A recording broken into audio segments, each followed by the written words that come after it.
Hanggang dun sa itlogan nga. Okay, sorry. Dito yun yung guys.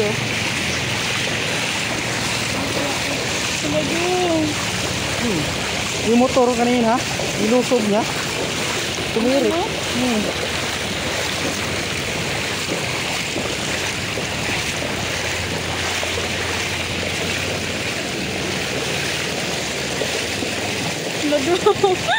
Parang di ko kaya doon.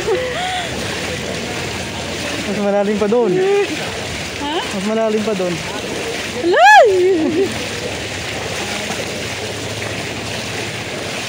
Parang di ko kaya doon.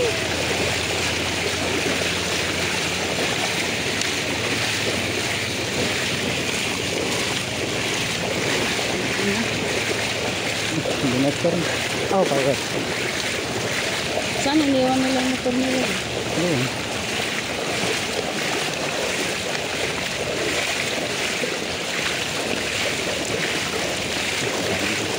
Saan mas mataas doon? Doon siguro konti. Parang ganito lang din. Ah, ang bigat.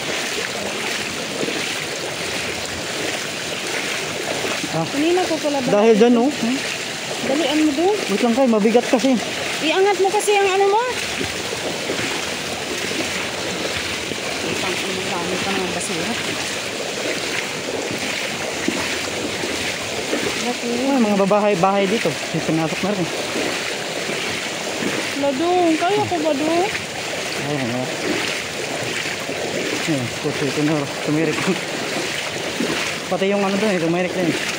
Alin? Parang L3 ba yan?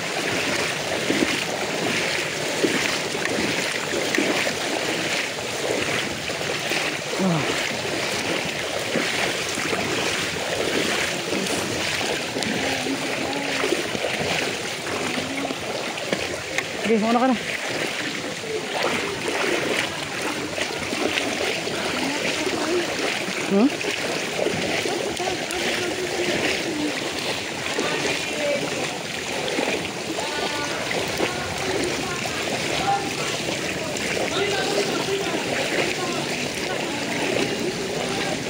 Kawawa naman yun, no? Loko. Ang lakas ng loob, ah. Iwan daw niya.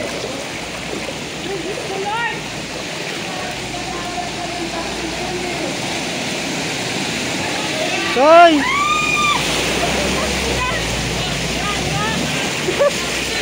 Subuan! Oh, grabe, lakas ng alon, butik ka! Hayop! Ang isip na yan.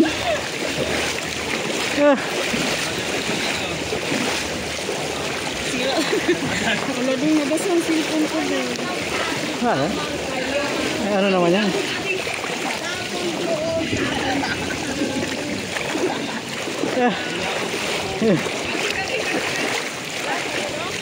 Ha? Nabasa? Butir, ano naman yun? Visit naman yung sasakyan. Ay, taas ng loob niya. Taasan lang talaga ng loob. Yung parang may uman. Ay, okay lang. Parang may uman na sa paa ko. Ano? May? Kaya pala eh. Kaya pala ano kasi. Ano yan? Grabe. Ano? Wala yan. Tapos pinagtalo ko na.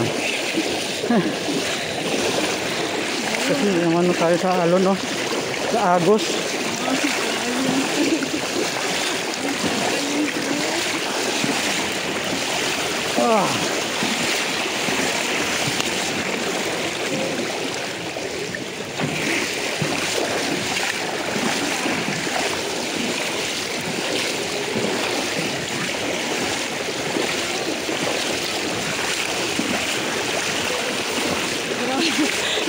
Ano ka? Nadala ko sa tubig.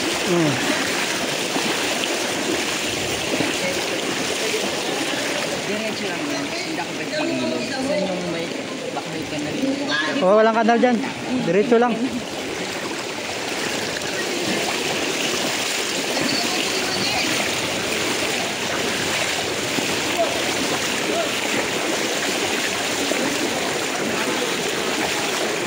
Ganito nakalaki yung tubig kanina?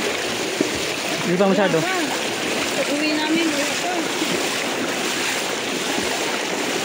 Punta kasi kami sa Nandaki.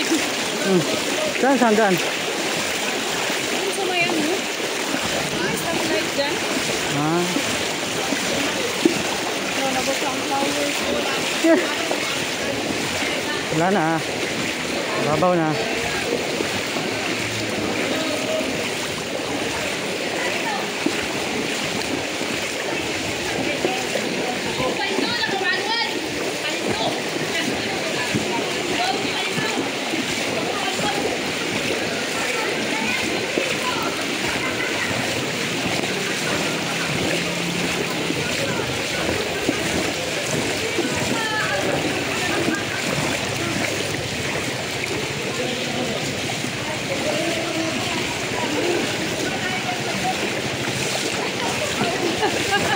Kilala ka agad dito. Ay, malayo ka lang. Nalatuti.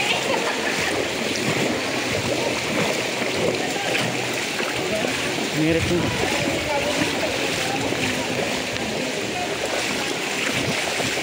Hindi ba? Hanggang dito lang.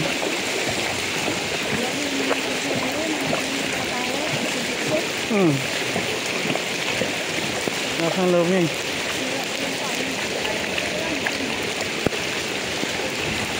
Pas na ang ulan.